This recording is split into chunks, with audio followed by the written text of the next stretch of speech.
Hello, everyone. Before we dive into today's episode, I wanted to remind you that my book, Drummers on Drumming, is available now on Amazon as both a paperback and an ebook. Based on the Big Fat 5 segment of this podcast, where I sit down with my favorite drummers to discuss the 5 records and stories that shaped their approach to the instrument, this book is packed with insights from the drummers who redefined how we think about the modern drum set.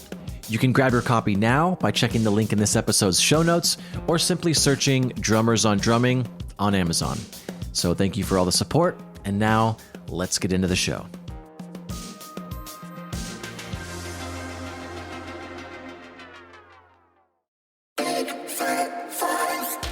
What is up? Welcome back to Big Fat 5, a podcast financially supported by Big Fat Snare Drum. My name is Ben Hilsinger, and this week's guest is Rhys Hastings. This episode has been a long time coming, as both Rhys and myself have been 2 ships in the night trying to schedule this damn thing. We've both had an insanely and luckily busy year, but we finally did it. So Rhys is an incredible person and drummer based in Los Angeles and has played with the likes of Yves Tumor, Melanie Martinez, Angel Olsen, Kim Gordon, Mark Ronson, Tobias Jesso Jr., and many more. His mind-body approach to the instrument is very inspiring, and I hope you enjoy the 5 records that helped shape Rhys Hastings into the drummer he is today. Cheers.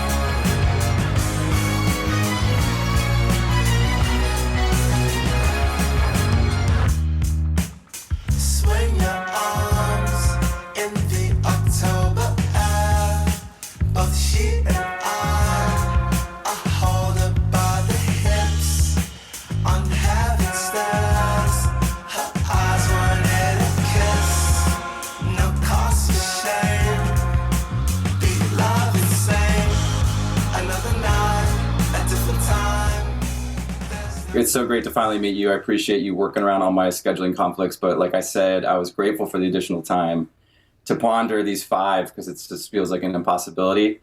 And so I wanted to hone it more toward what I just consistently come back to daily, monthly, yearly in live performance and with students of my own and in different sessions. You know, who am I invoking repeatedly versus like a period of my life where it meant a lot, you know? So hence all the honorable mentions, of course. Yes. Well, you actually answered my first question, which is what was the criteria, so you already got that. But We'll jump into the second question, which there's a few that I'm going to ask for the first time today. Just I like to test out questions, see how they feel. If they flop, who cares? But what non-drummer has had the most impact on you as a player? Oh, I love that question. The first one that just comes so easily to mind, even though he wasn't necessarily a traditional drummer, but Jay Dilla, the way he approached the MPC, the way he played samples in such a real, live, played, organic matter. I mean, obviously he changed the script for everyone. And then, you know, we had Chris Dave and Questlove kind of translating that to a drum kit. So it's just kind of one of those situations where it's almost like you did the reverse thing that happened with hip hop, where you had live loops of drummers and, you know, James Brown band and all of that playing. And then you kind of are like, oh, now we go a few decades on, and now real drummers are being inspired by something that someone's playing on an MPC or programming, and that just is super cool to me. It's a way in which it feels like electronics can still have that sense of soul, because you always hear people say, like, oh, drum machines have no soul or whatever. That bumper sticker kind of annoys me a little bit, but there's certain days where I relate with that more than others. In what ways do you actively seek out new sources of inspiration to keep your playing fresh on top of just going back to these records? I'm actually finding that this is appropriate timing, but I'm working with a newer student right now that we just started this year, and they approached me with wanting to have a bit more of an organized kind of syllabus. And typically with my approach, to same way with improvisation, I like it to just be as conversational as possible when a new student shows up. Meet them where they're at, but at the same time, I am very, very mindful of body mechanics and posture and all the rudimentary foundational work that ensures that you can have a longevity of healthy, happy playing. So in some ways, it doesn't matter where you're coming from. I'm going to start everyone on the same tip. But with this student, he'd already graduated from USC. He'd studied with Will Kennedy. So he already kind of had been entrenched in the sort of schooling structure of the academia related to music and drums. So I just took it as an awesome opportunity to kind of step up my practice and be able to look at the syllabus and be like, okay, here's what we covered last week. Now we're going to review and we're going to move on. And just getting that kind of real-time feedback from young bloods has been, I mean, go figure. Miles, everyone has done that. Every great band leader, Art Blakey, all of them. I think that right now, that's actually where I'm finding more inspiration. He's a gentleman named Cameron Haynes. Look out for him. Great player. Another student of mine who's been really inspiring me a lot. Her name's Charlie Havenick. Sorry, Charlie. I can't remember if I got that right or not. But I'm just finding that there's this sort of wide-eyed wanting to just absorb it all, no matter where it's coming from, because I tend to be a bit more of a traditionalist. My approach to the instrument, having studied jazz performance and every possible thing you could do in middle school, high school, college. So it's humbling. I'm really, speaking of Zoom, I mean, the Zoomers, they got something really special right now. Mm-hmm. And also, what is your statement, like your mission statement as a drummer? And the reason why I ask you this specifically is because of the Hastings method, and I wanted to give you an opportunity to talk about that. But yeah, what's your mission statement?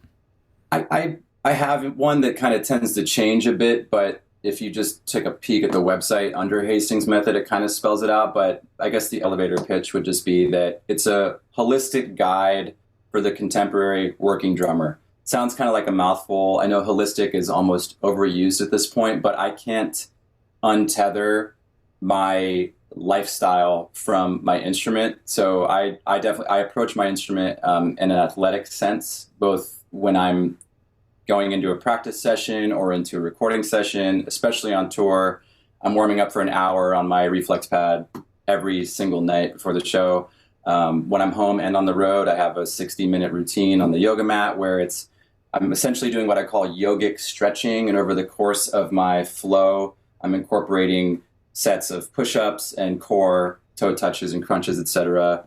And if there's a pull-up bar nearby, that as well. So body weight, core strengthening. I call it more maintenance, though. To me, that's all maintenance. Same thing. Warming up is more maintenance than it is practice, if you want to split hairs there.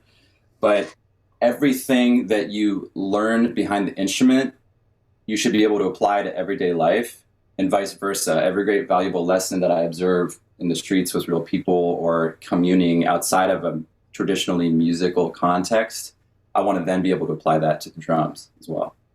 That's awesome. Well, everyone go check out the Hastings method for sure. And I'll link it all in the show notes. Everyone contact you. That. Yeah, I teach privately from my studio in Glassell Park, and I've done some online lessons, but I'm sure you know with lag and all of that, it's just not quite as fulfilling for either party. So in person's where it's at.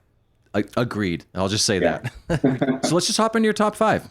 Yeah, so I wanted to approach it. You had mentioned chronology, and the way I first saw that was the chronology of my lived experience with these albums, not necessarily the years in which they were released. Mm-hmm. So, but what's kind of funny is that they almost do follow a bit of a yearly chronology. I think there's only one that's swapped maybe, but. Yeah, I mean, people can take it however you want. But yeah, well, let's just hop into number 1. This one came out in 1972.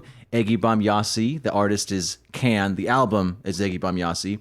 The key tracks, again, I always say this, listen to the whole record, but Pinch, Vitamin C, Soup, I'm So Green, and then, yeah, the drummer's Jackie Libzit. So what tickled your fancy about this record? Right on. Well, I'm pleased to hear that we pronounce it the same way. I was actually just learning that it's Turkish. It's a varietal of okra, hence the can it's like canned okra. This was, as far as I understand, it was almost kind of like their first full-length record. They had done a few before this. I think Delay was in '68, but I think that didn't get released until years later.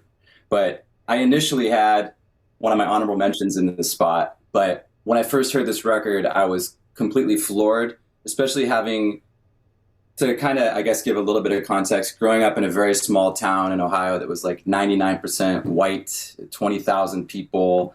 I didn't get to grow up in a black church. I didn't get to grow up around a lot of soul music and what later became my church, Black American jazz music.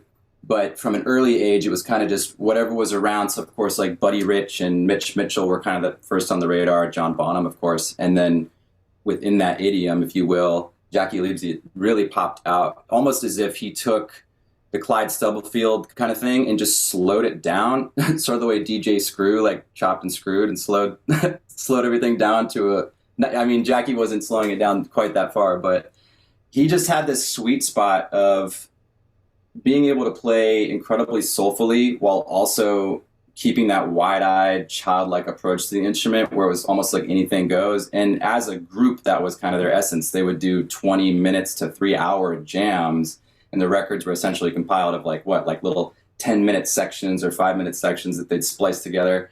And I mean, that actually feels like ahead of its time too. I mean, it's kind of what a lot of us are even doing now. And creating almost like real-time loops. But Jackie's whole thing is so dynamic and so funky, and his tone is kind of the concert tom approach. He never had a reso head on any of the drums except the snare, as far as I know. And the snare tone is just like drum geek perfection in a way. And they got incredibly weird, which would be a good segue here, because Soup is actually one of my all-time, I'm realizing, because I remember being in high school, like 14, having that in my cans, if you will, and jamming along to that. And it was just, I would have like full body chills trying to emulate his feel. And that all his displacement, syncopation was just so spot on and really spoke to me from a pretty young age. That was just when I was starting to get, 13, 14 was when I was starting to get really obsessed with jazz and getting rid of all my rock albums. But Ken was that like perfect bridging of sort of the two worlds. And that's why I wanted to start here at number one with that one. Again, this isn't necessarily my top favorite ever. It was just the first of my influential albums. Yeah. You want to just play Soup then? Yeah. And if you'd like, there's that extended weird drone thing at the beginning. They do that for a few minutes, and then it's just a weird freak out for like 8 minutes afterwards. So we can just do that sweet spot. Yeah, I'll start around 1:30. So here we go. Oh, I nailed it.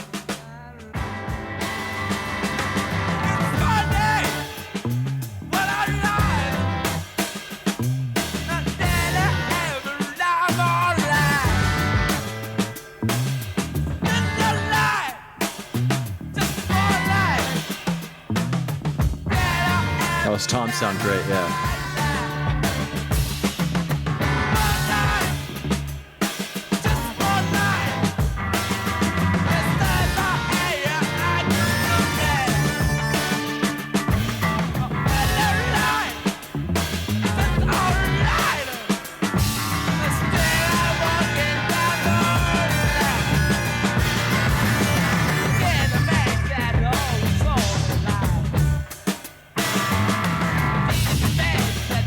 So metal right there.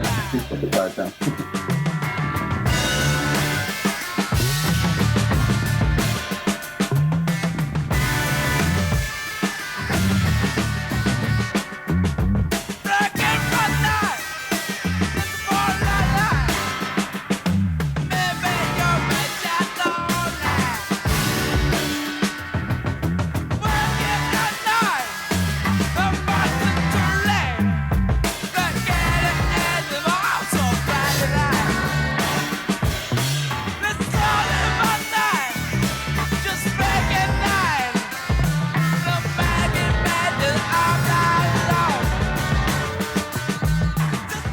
So unorthodox. That's awesome. Truly. And their approach as well. I'm trying to remember the singer at the time. He was that was a Japanese singer. And there was this beautiful kind of like language barrier, of course, between Japanese and German. And you ended up having this very strange, weird English that was fully nonsensical. If you read the lyrics, they're just kind of all over the place. But I really loved that early on, because I found, especially being such a jazz lover, it was what mattered more to me was feel and melody. It wasn't necessarily lyrical content. That's something that came later for me.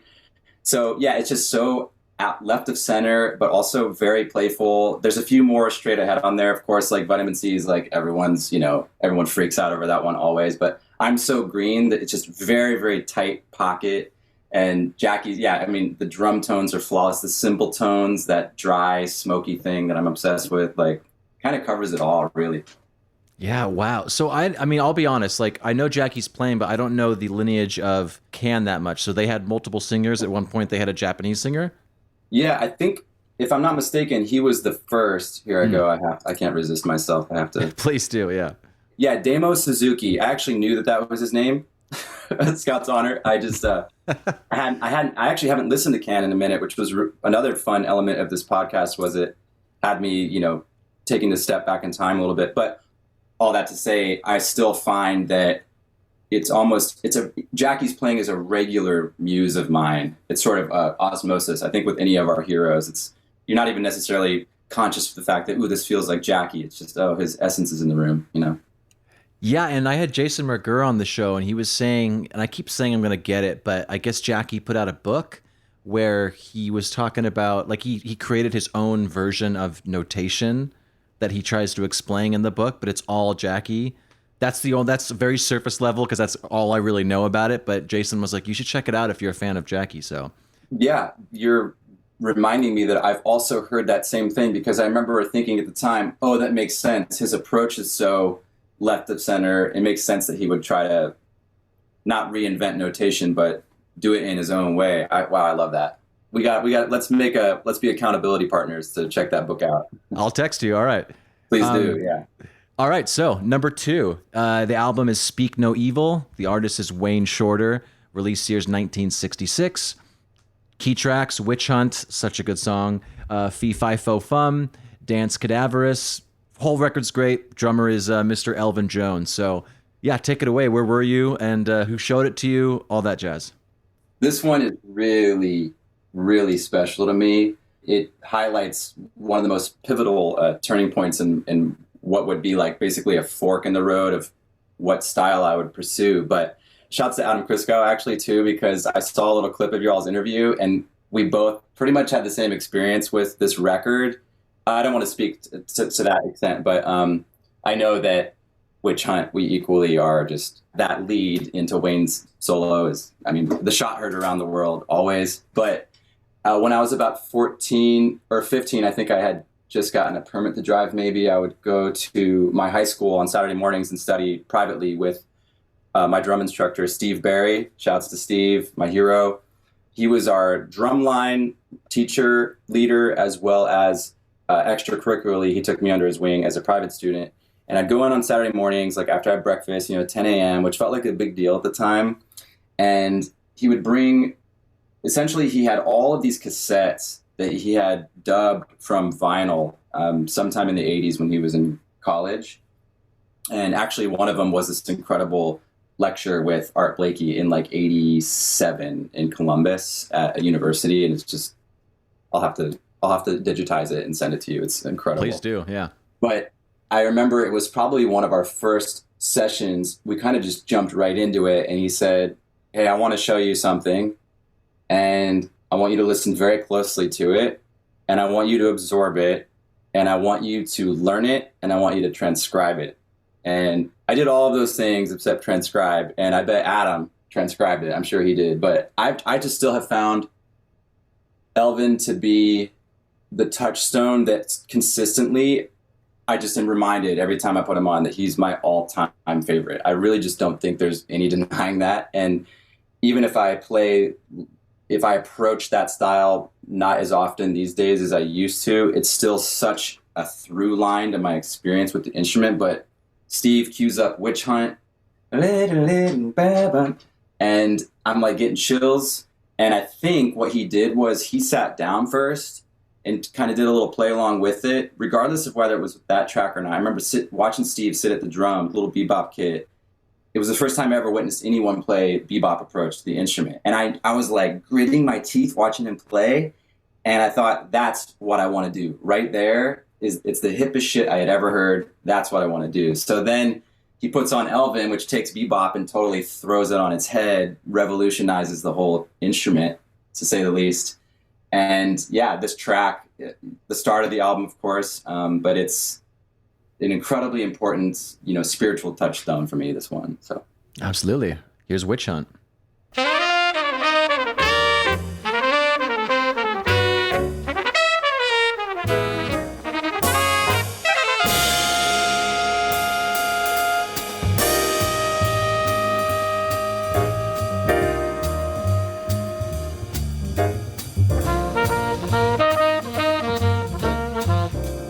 classic Elvin. He's just going to whisper through this, kind of tease you a little.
Go.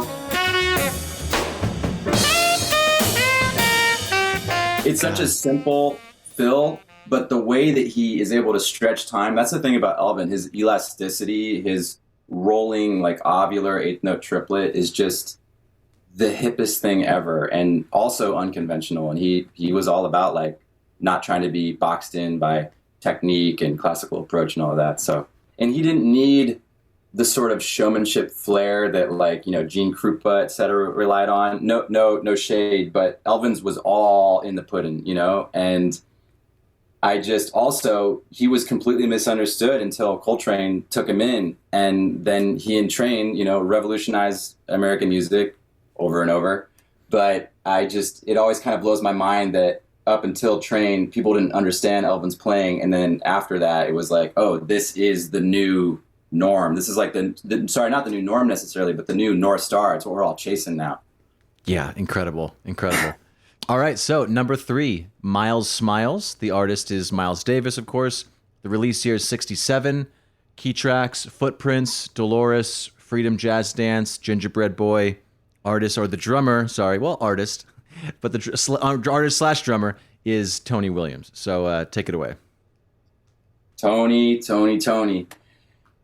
As far as my approach still the instrument this day, I feel that I'm more actively probably channeling Tony than Elvin, and I don't necessarily know what merit that has to express out loud, but basically Steve put me onto all these records that he had dubbed to cassette, and I took it then. It was back when with Columbia House, you just type in an email address and you get you pay for one CD and you got 12 others for free. And so I would just like make up email addresses and just get CDs and CDs and CDs of every jazz album I could get my hands on. The first I actually physically bought on CD was Birth of the Cool, Miles Davis. I remember I was at like Circuit City and my dad loaned me the $10 so I could buy it on the fly, and I paid him back when I got home. But Miles Smiles I bought at the same time I bought ESP, and I was real struggle for am I going to choose ESP or Miles Smiles, but Miles Smiles is somehow over the course of one album, they went from like hip to just the next thing, like off to the races, gunshot. And this album, I think, is some of the most like definitive Tony Williams playing ever. I'm still always completely shook when I think of the little stat that he joined Miles when he was 17 in 1963. So, you know, in 65 when he was doing ESP, he was 19, and then Miles Smiles, he was 20, 21. And I know that age isn't everything, but it's just you feel like when people talk about Mozart or something, you know, this like young genius, it seems so kind of out of reach, but it's a blessing that there are so few true virtuosos, because it doesn't become oversaturated or feel like, oh, everyone else has got it but me. It's like, oh, that's actually like a superhuman, so it's cool. Let me be inspired and not bummed out by it. All right, so which song you want to play? Footprints, Dolores, Freedom Jazz, Ginger Boy? I mean, it's Ginger Boy. Gingerbread Boy. Yeah. It's so hard to pick just one, but I think in the spirit of kind of pushing things forward, possibly Freedom Jazz Dance, because that one is there's so much tension in it, but they actually kind of morph into a straightforward sort of boogaloo thing. So it's one of the first times that the Miles group did a straight eighth note approach on an album. Okay, cool. Here we go. Freedom Jazz Dance.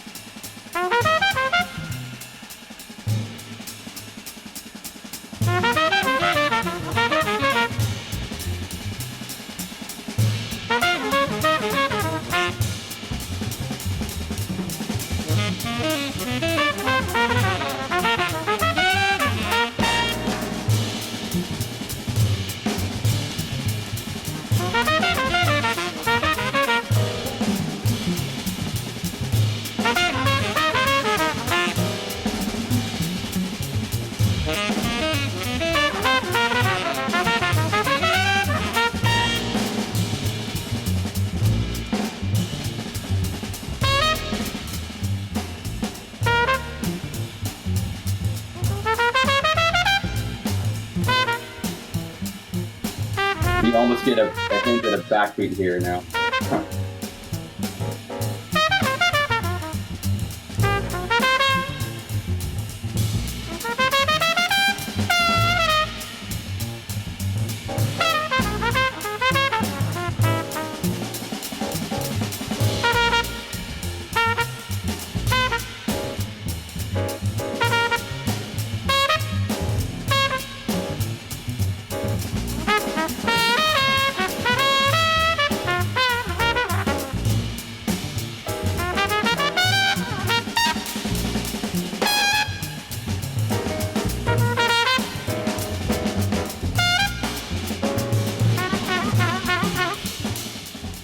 I want to just play a snippet of Agitation because it opens with the Tony solo and it's like the hippest shit ever. You could just do like 30 seconds of it if you want.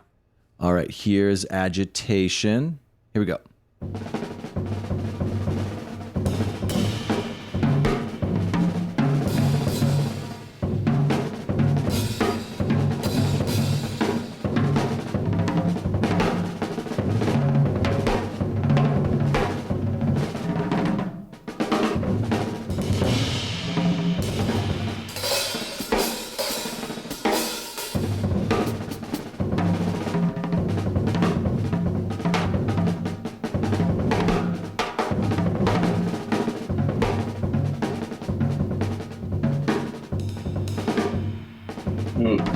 So good.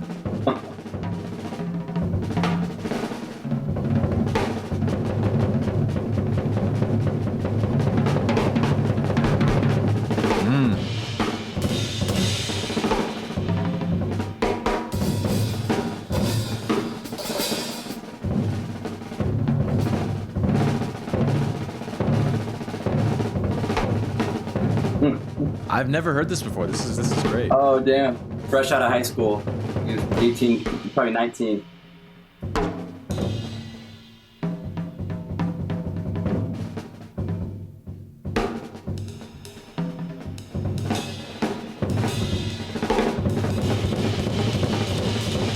Classic Tony.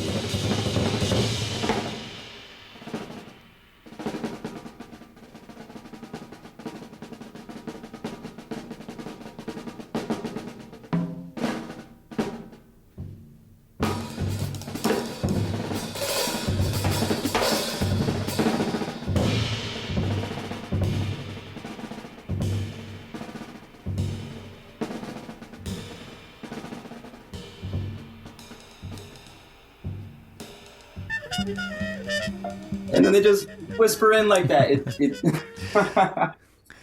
Whenever I hear stuff like this, I always think of they were playing back then on the I mean, I'm not saying the equipment was dog shit, but think of their equipment back then, the drumsticks he probably had to use. Now we're like, oh, forward balance, rear weighted, all this stuff. Imagine what they would do if they could play on the quality of equipment that we use today. It's insane. They had so many more obstacles in front of them. I almost wonder if that plays a role in their approach, in that they had these sort of obstacles that they had to overcome and circumnavigate, and you had to be more creative by necessity, perhaps. But there's, to that point, Obviously, Tony Forever, like the feel, the tone. I could go on and on and on. That record, I believe that 22-inch ride cymbal was a gift from Max Roach, which is beautiful because Max always played A's really bright, but he's like, oh, this young blood wants these dark sounds. I'm going to give him one of those. I think it's the same cymbal on that ad behind me right there. But sounds good. There's this performance from '67. So yeah, this is Miles' second great quintet. Ron Carter on bass, Herbie Hancock on piano, Wayne Shorter on tenor, my all-time favorite tenor player, and of course Miles leading the band with Tony. But '67, I believe it's live in Stockholm. I would just recommend you peep that.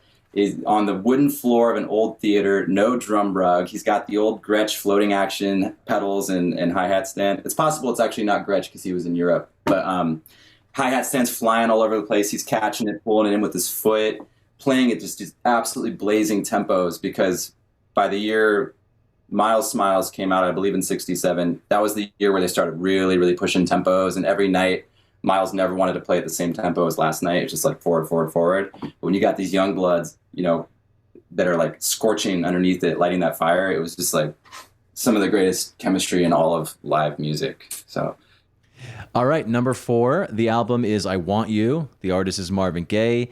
The release year is 1976. Key tracks, I Want You, Come Live With Me, Angel, Soon I'll Be Loving You Again. And the drummer is James, a friend of the podcast, James Gadsden. James, I have so much respect for this gentleman, and a little bit of trivia with him.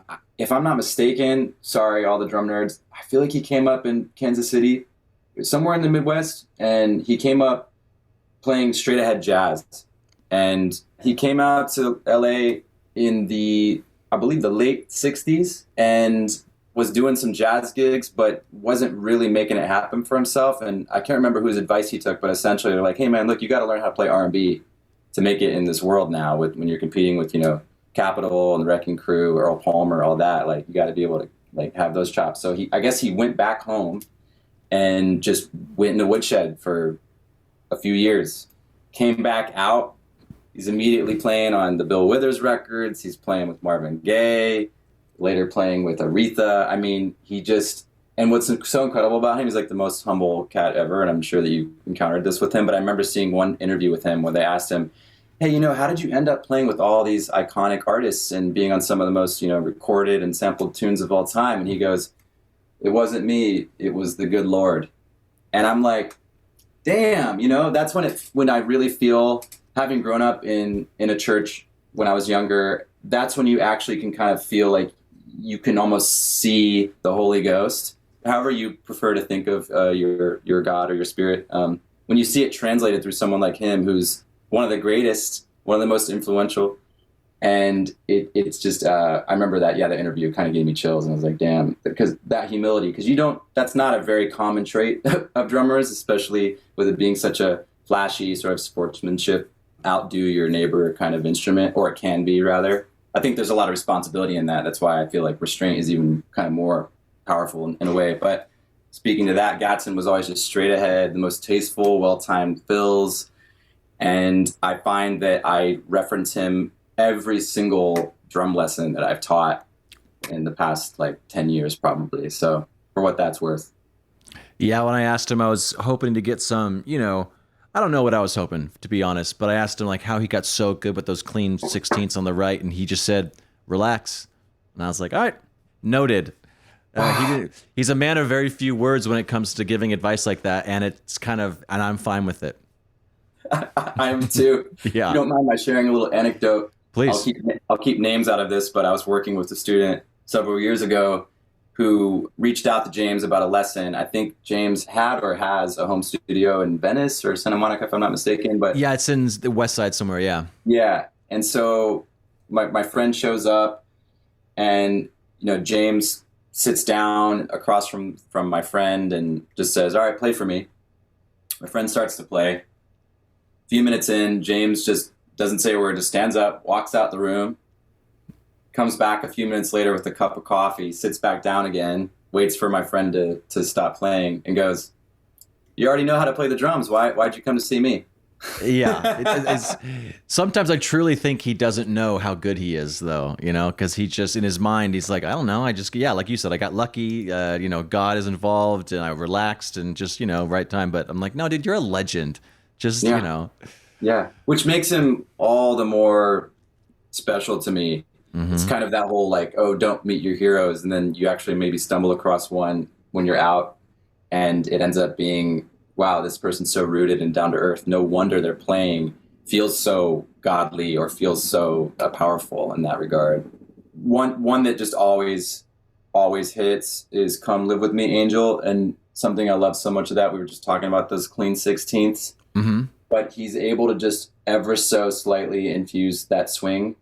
It's almost to an imperceptible degree. And it's when I remember years ago, someone, I don't know who, just explaining like, oh, you can learn technique, but you can't learn feel. That's something that you have to embody or live or experience. And anytime I hear James play and able to blur that line between a dotted 16th and a straight 16th, and in such a way that sounds so natural and relaxed, go figure, that's his mantra, it seems. Yeah. I just feel that this one is at that crossroads. I mean, all the tracks I named are that, but yeah. Getting a feel is very uncomfortable because you're used to being like, this is how 16th notes are, this is how whatever, you got to be rigid. Having that feel and that kind of in-between thing, it's scary because you don't feel like you're playing correctly. And you just have to blaze through it to find your voice. But Here is Come Live With Me, Angel.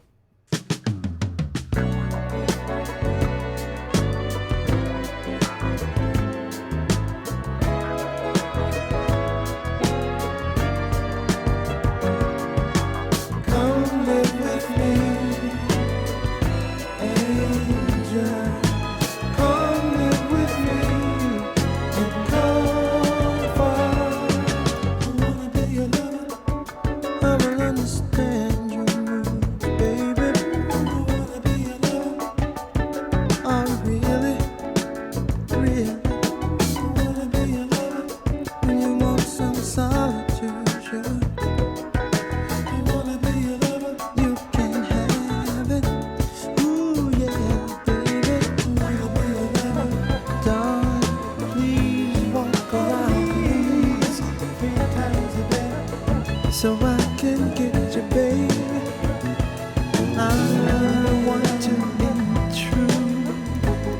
At least 3 times a day. In all the ways, baby. You can have your way if you decide to stay. So come live with me. Ooh, angel. Come live with me.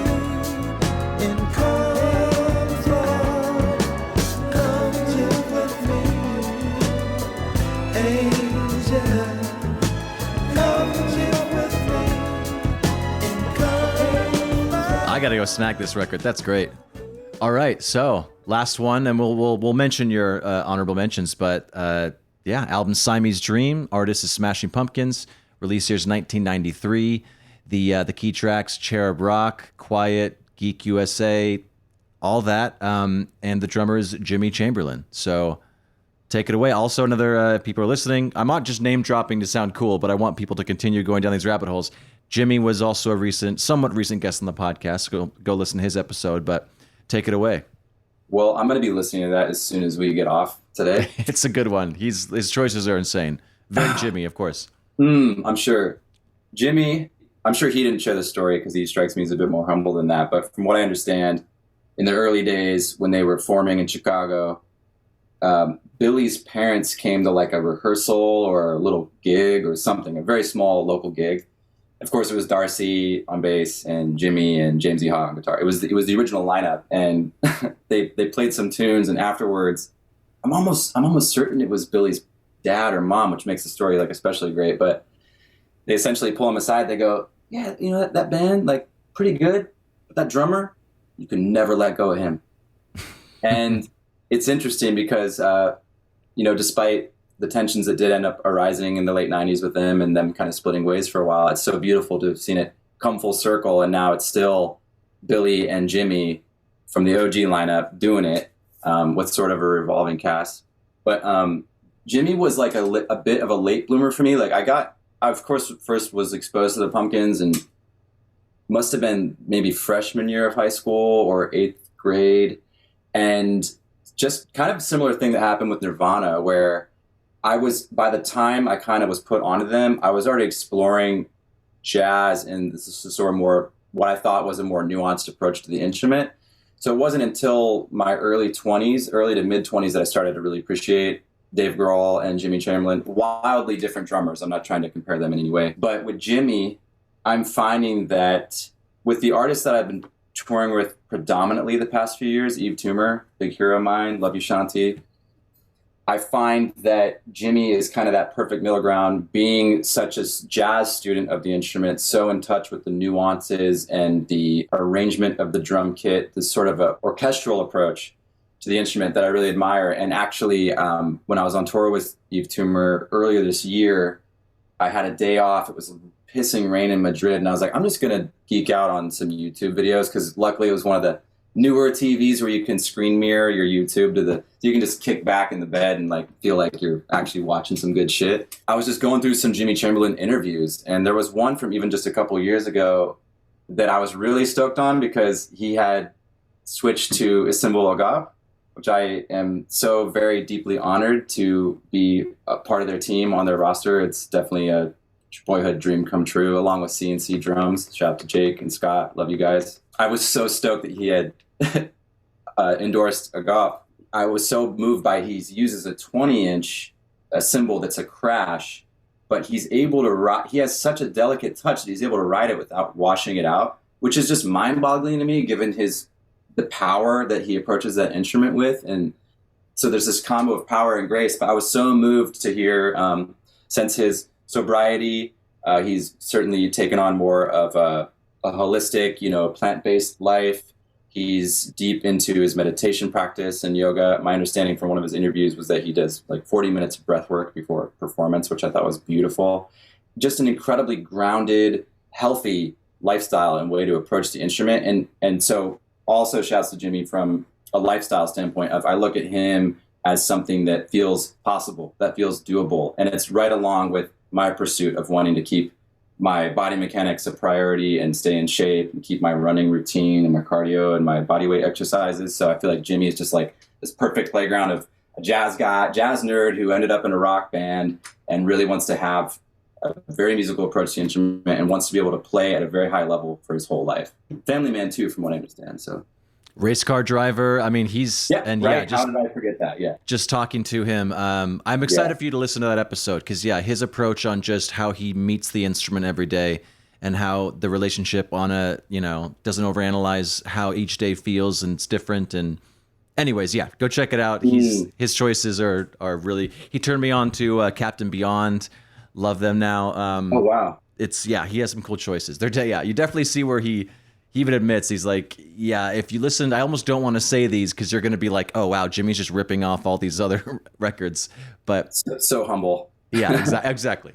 And also, just for anyone who's also not maybe familiar with Jimmy necessarily, watching him play, he's one of those drummers that the added experience of, I know that it's almost true for every single drummer, but just the way in which he's so purposeful about even the way he approaches a tom or a cymbal, there's just so clearly so much musicality there in the vocabulary.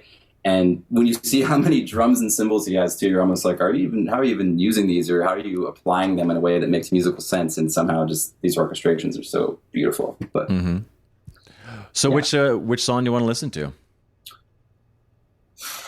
I mean, it just kind of makes sense to just jump out the gate with Cherub Rock, because it's just, what a way to start a record. And he's just like doing a press roll. It's cool as hell. I agree. Here we go, Cherub Rock.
truly, there are no wasted notes in Jimmy's performances. And just to get a little bit, maybe eat the humble pie again, I feel like in a lot of performances where I'm in more of a rock idiom, it almost feels like there's this expectation to really light the fire and really play through shit and play a lot of notes around the toms, and often find myself playing myself into a box. But then when I listen to Jimmy, I'm like, okay, wow, there's a way to do this in such a musical, nuanced way where it doesn't feel like any notes are wasted or overstated. It almost feels like he never even repeats the same lick, which feels also very like Elvin and Tony to me, even though there's still just natural parts of their vocabulary that you recognize immediately throughout the course of a performance. It's so purposeful, right? Mm-hmm. Yeah, I can totally relate to playing yourself into a box. It's the worst feeling in the world. Yeah, it is. Yeah, I think that especially when I have as much existential weight connected to my instrument as I do, having made it, a vocation of mine, it's, playing yourself in a box almost feels worse than not playing at all. Not to no, and then you're like, every time I've like been inspired and listened to records and been introduced to new stuff, I still come back to this. And yeah, I totally know what you mean. Yeah. But all right, so we're out of time to play some songs, but I do want to mention I'll list them all in the show notes as well, but your honorable mentions, and you can stop me if you want to pontificate on a certain drummer. Actually, do you mind if before we name them, I just give a little bit of a... Yeah, of course. It's a disclaimer necessarily, but... Sure. Two things. I've made it more and more explicit through...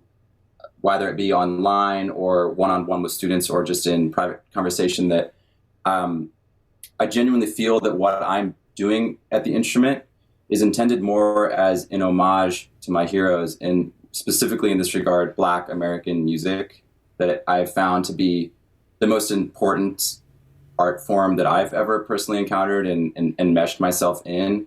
And the fact that over and over and over, that idiom was revolutionized by people during a time that all odds were against them. And so genuinely you see this forged by fire essence that has never been more true, at least not in my personal experience. And another little side note is that I'm realizing that all of my albums that we're sort of naming out, it's definitely a bit of a dude fest. I haven't mentioned any female or femme drummers, but I wanted to be honest to my lived approach growing up with the instrument and just what I happened to be exposed to at the time and what I'm consistently actively motivated by, or what I feel like is infused into my playing. There's so many different styles of drummer and so many different types of people who inspire me. But as far as drummers that I've actually embodied and taken on and have had like an ongoing lived experience with, that's why this list ended up the way it did. But I want to acknowledge all the great femme and female and non-binary and all the great players out there in any idiom whatsoever. Absolutely. Specifically, shouts to Carla Azar, Autolux, Cindy Blackman Santana, one of the all-time, Terry Lynn Carrington, doing the same thing Tony did, playing with all the greats, like at age 14, straight out of Boston, doing it. So yeah, thank you for letting me just state that. Absolutely. And I want to add in, Philo Chungi is also ripping it. She's out with Mars Volta right now and just killing it. But all right, so yeah, Jimi Hendrix, Are You Experienced? Led Zeppelin's Houses of the Holy, Yes's The Yes album, Song of Innocence by David Axelrod, Minnie Riperton, Adventures in Paradise, D'Angelo's Voodoo, and then one of the guys you got inspiration from, I guess one of the guys, but the first one you mentioned, Jay Dilla, The Shining. And I mean, that's a great list, even just starting there and going. I think that'll make anyone into a better player. Yeah, amen. And just specifically a Carla Azar album that really had a heavy influence on me with Autolux, Future Perfect. It was their first record. Yeah, that was their first one, right? Yeah. Is that the one with, starts off with, oh my God, Turnstile Blues? Turnstile Blues. She's playing, the way I always thought of it is it's like a metal factory and her backbeats are like the hammer on the heated metal and you just see sparks flying off. Just the production of that, but her approach is just so hip and like bangs out. That's like, one of my all-time favorite drum tracks. And I realized after I had sent the honorable mentions and I'm like, why did I not put Autolux on there? So I'm glad we got to shout out Carla Azar.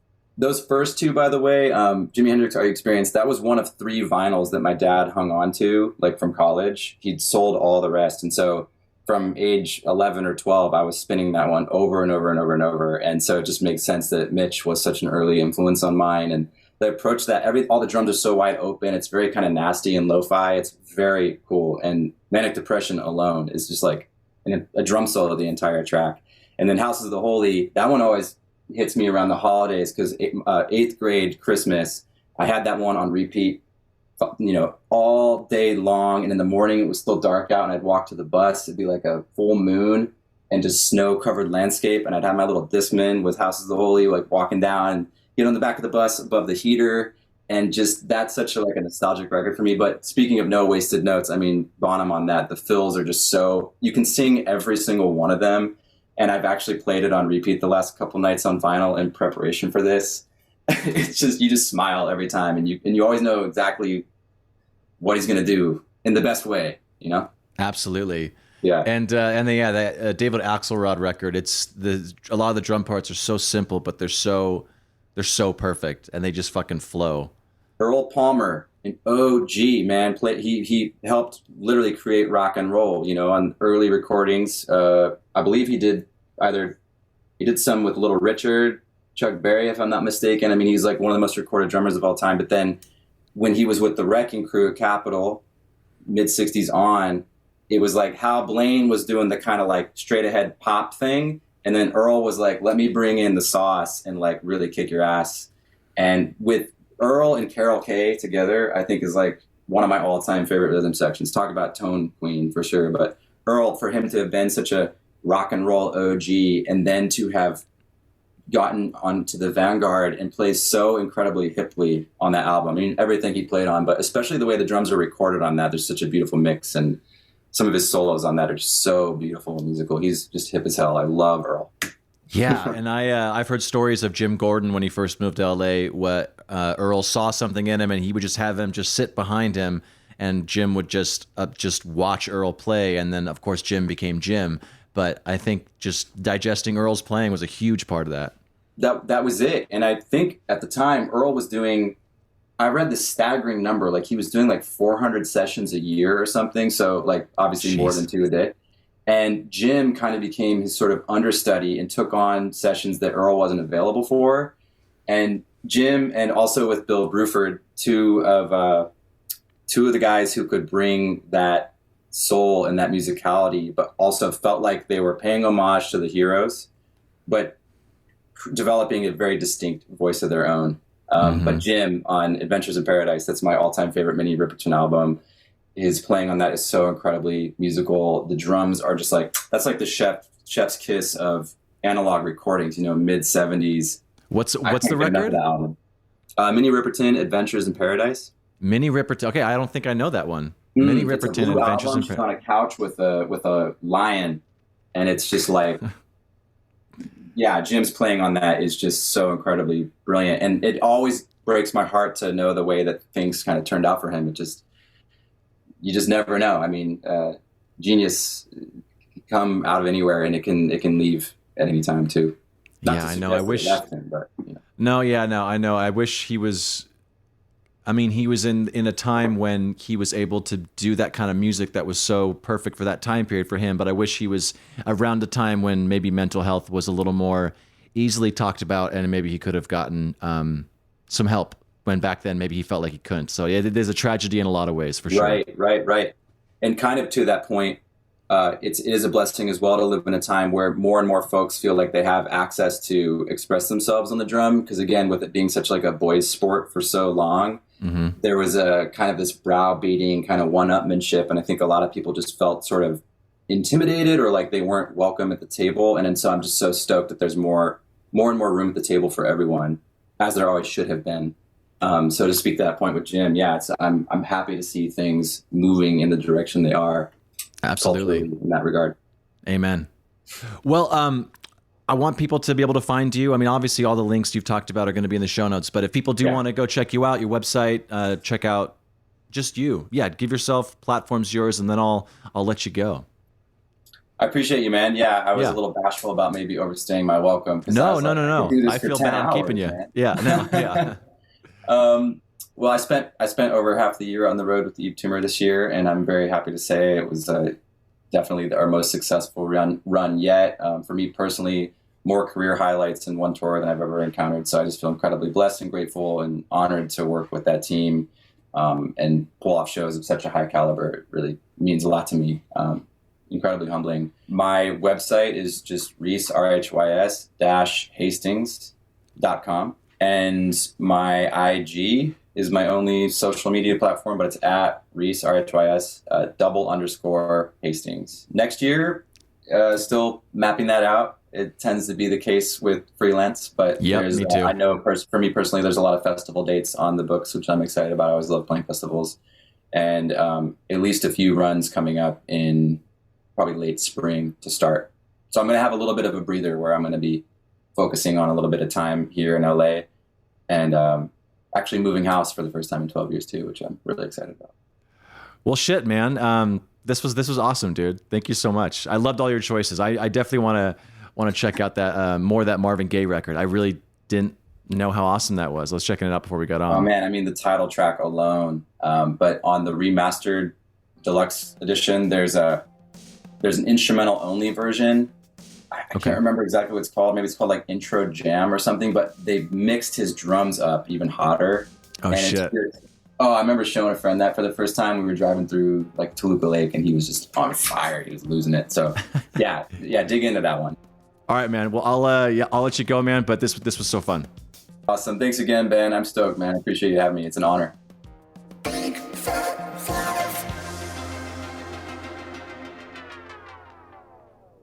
All right, today's big fat favorite is from Dan Mayo. Love Dan's playing. Go check him out. I believe on Instagram he's Mayo Drummer. And his choice is, or one of his choices, is the album Approcah. The release year is 2001. The artist is Karim Zayed. The song choice is The Joker, and the drummer is Karim Zayed. So here's what Dan had to say. Karim played a massive role in my musical journey. Through Karim, I learned these 3 valuable lessons. I learned how to see the song and its energy in much more depth.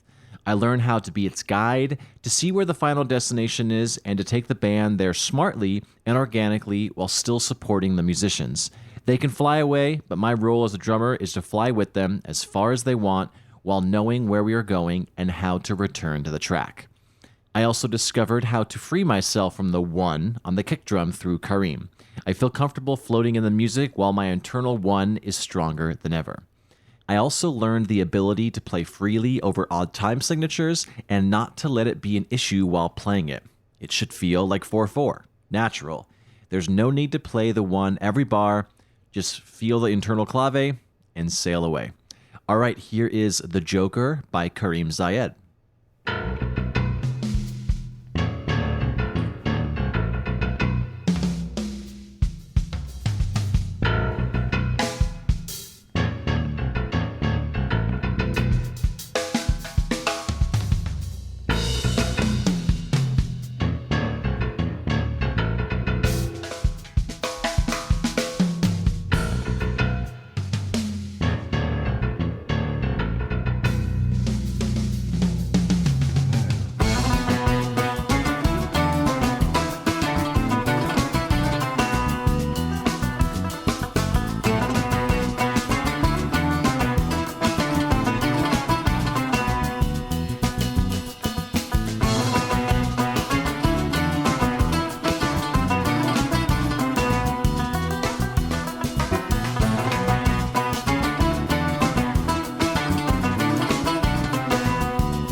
And that's the show. If you're listening on a platform that allows ratings and reviews, do that.